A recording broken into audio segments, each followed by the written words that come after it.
Balik po tayo sa first anniversary special ng Kada Umaga. At, nako, hindi ko na maipalagay ang excitement ng lahat para makilala ang ating Mrs. KU Grand Winner. Kanina po nakilala na natin ang ating 7 kandidata. Ito na po ay mga 7 Mrs. KU finalists natin. At ang masasabi ko lang, ang gaganda ni Lolo. Ang fresh. Sabi nila, just hook up. I woke up like this. Very, very Emma Tiglaw, ah.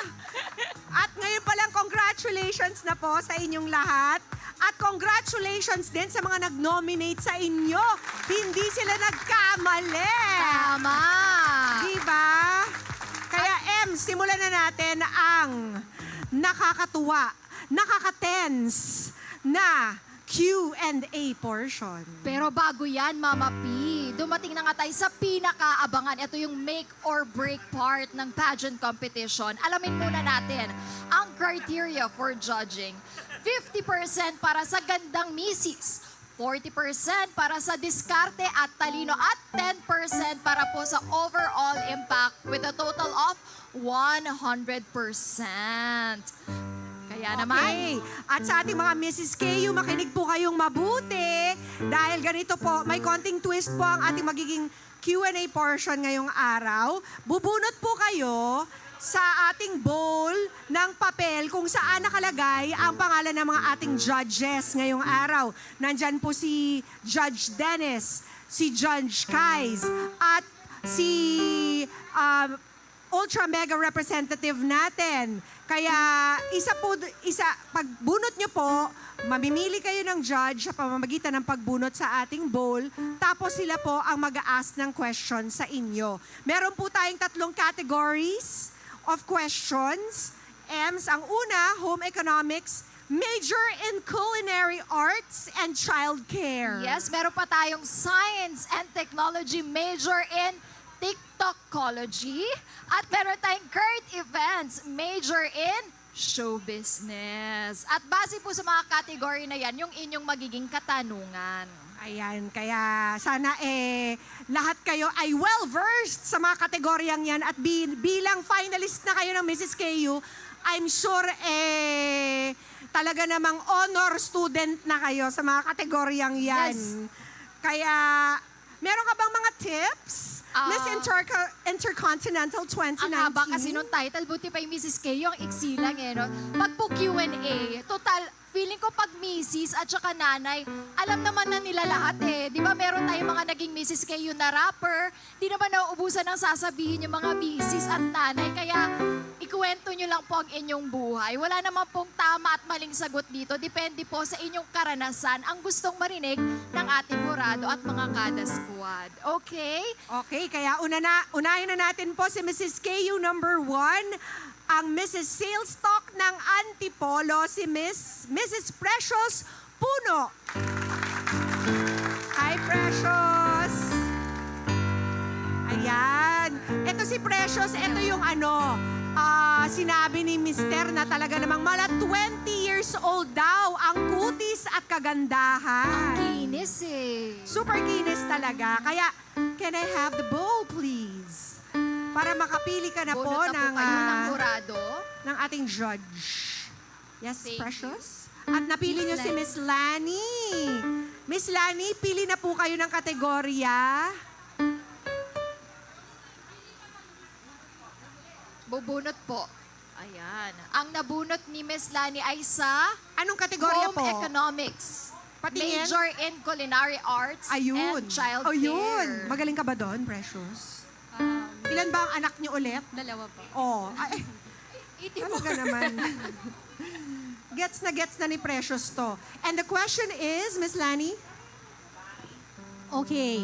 Kung sabihin ng iyong asawa, napipisan ang kanyang mga magulang sa inyo, ano ang mararamdaman mo at bakit? Pwede po nating ulitin, Okay. Miss Lani. Thank Kung you po. sabihin ng iyong asawa, napipisan ang kanyang mga magulang sa inyo, meaning makikitira sa inyo, Ayun. ano ang mararamdaman mo at bakit? Unang-una po, para sa akin po, kasi nakitira na rin kami sa parents namin eh. So, naramdaman ko kung ano po yung mahirap doon kasi sa isang palasyo nga po, sabi nila, isa lang reyna at isa lang hari.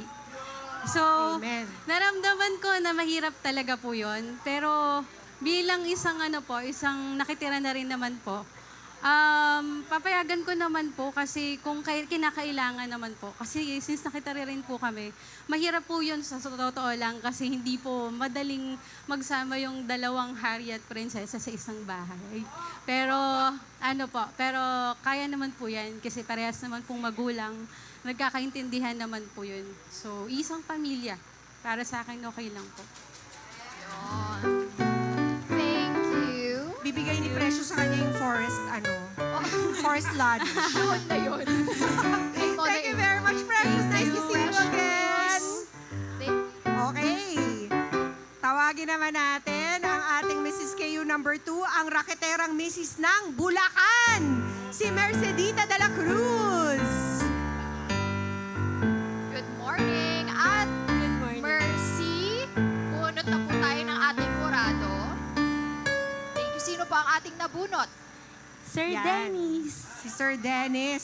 Si Mercedita, alam niyo ba si Mercedita, musician din to. Ah, okay. Na-meet niya ang mister niya sa drum and bugle band, kung saan ang mister niya ay nagka-clarinet din.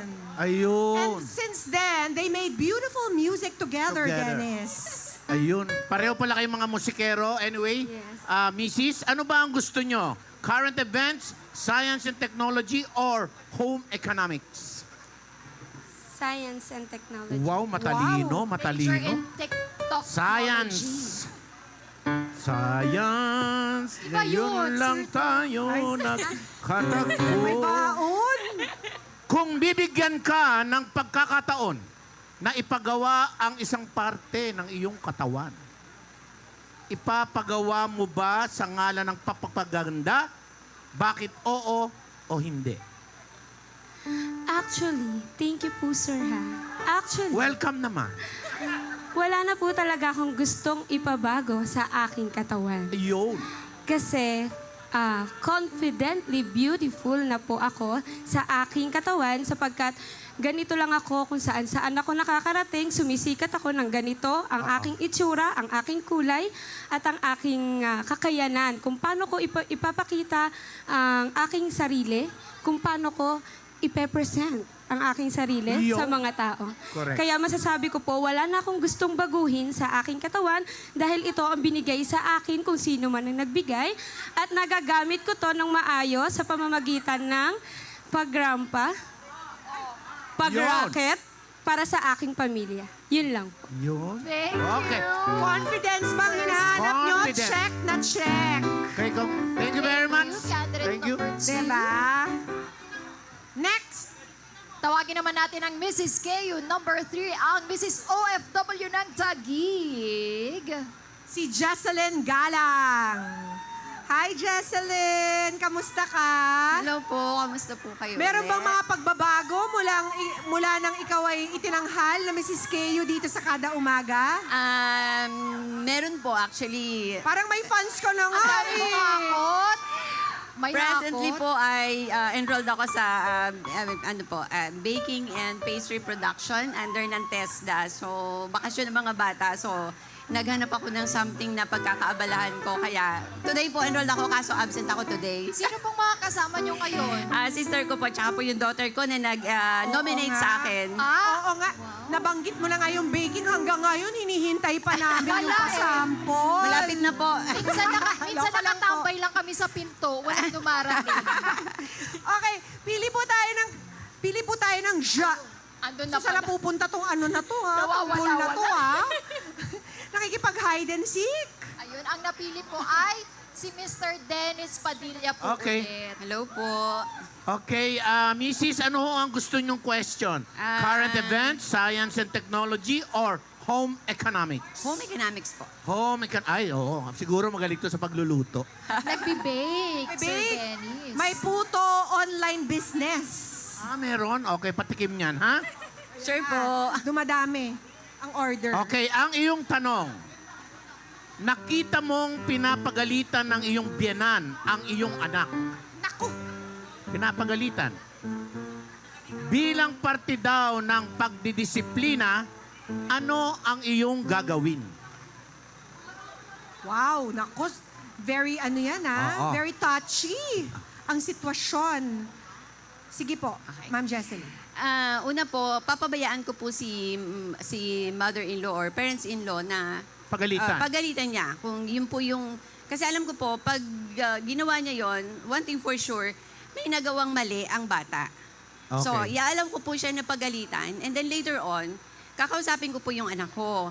Ano ba nangyari? Aalamin ko po. Tsaka ko po siya pangangaralan at the same time na ganito, ganito, ganito dapat. Kaya ka pinagalitan ni Lola. It's because may nagawa kang mali. Yan lang po. Okay. Kailangan ipaliwanag lang sa bata. Opo, ipapaliwanag po pagkatapos niyang pagalitan. Okay, very good, very good. Tapos Thank you po. papagalitan niyo po yung biyanan niyo. Oo. Ay, Ay, hindi po. Huwag po ganon. Bawal po. Maraming salamat sa ating Mrs. KU number 3. Jesseline. Jesseline Galang. Thank you, Miss Jesseline. At Ayun, ngayon naman, tawagin natin ang sekretaryang Mrs. ng Quezon City, ang Mrs. KU number 4, si Jam Uy. Grabe, Yes. ang taas ng heels mo, Jam. Ilang Oh. inches yan? 7 inches po. Huli ako nag-7 inches, nadapa ako. Ala, wag naman sana. Pero lahat naman tayo nadadapa. Pero bumabangon. Ayun, ang pinakamahalaga. Kaya eto na nga. Halika na nga dito. Eto na, Fishbone. dito na babangon. Dito na Sino babangon. ang iyong mapipili? Si Miss Miss Lani Lani. ulit. Miss Lani. Hello po. Pili po muna ng kategorya, Hi, anong Ma'am category? Jam. Science and technology. Okay, Science technology. and Technology. Nako. Okay, ito, very timely. Ang question para sa'yo, ano yung masasabi mo sa mga babaeng oversharing ng kanilang buhay sa Facebook? Meaning yung lahat na lang ng nangyayari sa buhay nila, ipinopost sa Facebook. So anong masasabi mo sa kanila? So, thank you po for the question, Ma'am Lani. Ang masasabi ko po sa mga kababaihan na nag-overshare sa Facebook or sa social media is be vigilant and be careful po. Kasi lahat ng mga pinopost natin sa social media, may mga nag-grab po ng photos, tapos gagamitin sa pang-i-scam or sa mga bad things. Kaya yun po, ingat-ingat din po. Ikaw ba, Jam, nagpo-post ka ng mga pictures ng mga anak mo sa social media? Yes, Miss P. Nagpo-post po ako, pero hindi siya in public. So, para ma-take care ko din po yung kapakanan ni Bagets. Mama, you can never be too careful. Maraming salamat, Jam. Thank you so much. Naku, baka mas lalo maging busy si Jam. Hindi na sila makapag-date ng mister niya. Yun na nga. Dahil, di ba? Wow! Nakikilala na ba kayo? Hindi pa? O, pagkatapos nito, nakikilala na kayo. Next, Tandaan nyo tawagin yan. na natin ang ating Mrs. Kayo number 5, ang singing Mrs. ng Manila, Mrs. Janet Bantolo. Ay, ang ganda ng boses nito, si Mrs. Janet. Singing, parang naniniwala ba kayo? Hindi daw sila naniniwala. Paandar daw agad. Agad gusto nila ng sample. Suspicious talaga yung mga yan eh. Hindi naniniwala. pagbigyan natin. May trust issues yung mga yan eh. Sige na, Miss Janet. Isang ang pangmalakasang biritan dyan. Okay. Akapela na lang. I'm afraid to fly, but I don't know why. I'm jealous of the people who are not afraid to die. And now I'm falling fast again. Why do I always take a fall when I fall in love? Wow! Uwian na po, may nanalo na. Ay, hindi pa pala. Sa talent. Sa talent portion competition. lang naman. Okay, ang napili niyo pong judge ay si Mr. Dennis Padilla, ang nakikita ko. Parang direct Eric siya, Mama. Derek Eric. Direk Eric. Ayan po ang proof. Gusto niyo? Science and Ano gusto mo? technology. Science and technology. Okay. Ano po ang distance in kilometers ng Naku Earth po. sa Sun? Napakalayo Okay. nun. So, Janet, ang katanungan ay bilang nanay, sana, sang-ayon ka ba na bigyan agad ng gadget ang mga bata below 10 years old? For me, hindi ako sang-ayon. Kailangan after 10 years old na, saka na sila bibigyan ng time na makapag-gadget para makapag-focus sila sa pag-aaral. Kayo po ba ginawa niyo po yun, Mrs. Janet? Hindi pa kasi uso nun yung internet nung Diba? kapanahonan ko. Ngayon ang dami So, ng kalaban. Pati Ngayon, buong mundo, kalaban natin sa pag-aaruga at pag-bring up ng ating mga anak, Tama. di ba? Tama po yan. Thank you, Mrs. Janet. Maraming salamat po. Oo, paki-copy-paste po and send to my husband. Wala! Yun na nga rin sana In-out? Next, tawagin na natin ang ating Mrs. Kayo number 6, ang Mrs. Accounting ng Taguig, Rahani Heraliana. Naku, dapat math question to, accountant. Ay, hindi.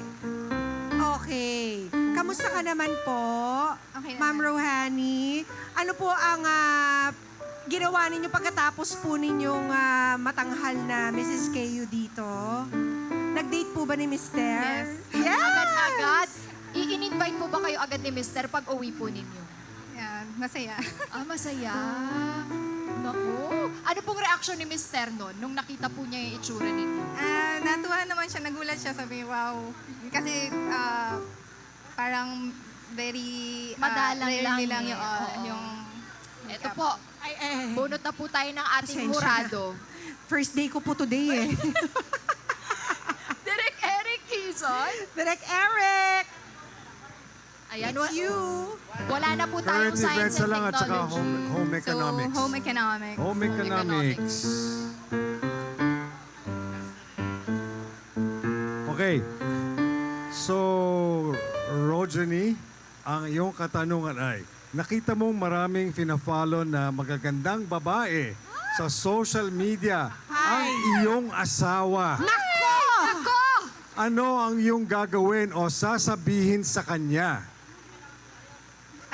Actually, kasi para sa akin, normal lang naman yung nag-a-admire ang mga lalaki sa mga magaganda, lalo na kung mga celebrity.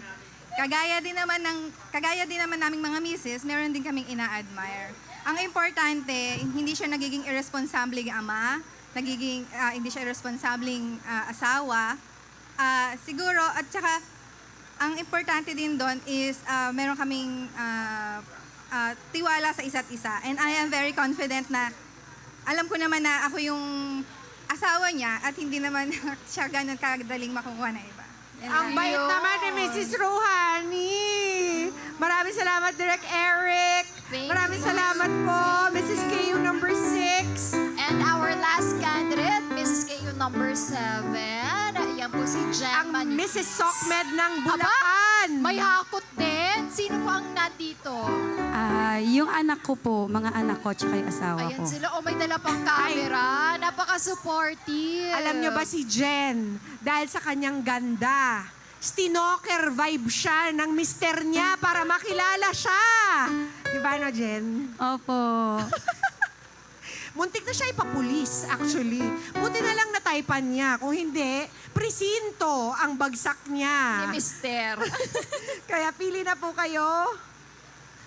Naku, wala na tayong kategorya. Isa na lamang. Direk Eric Quezon. Direk!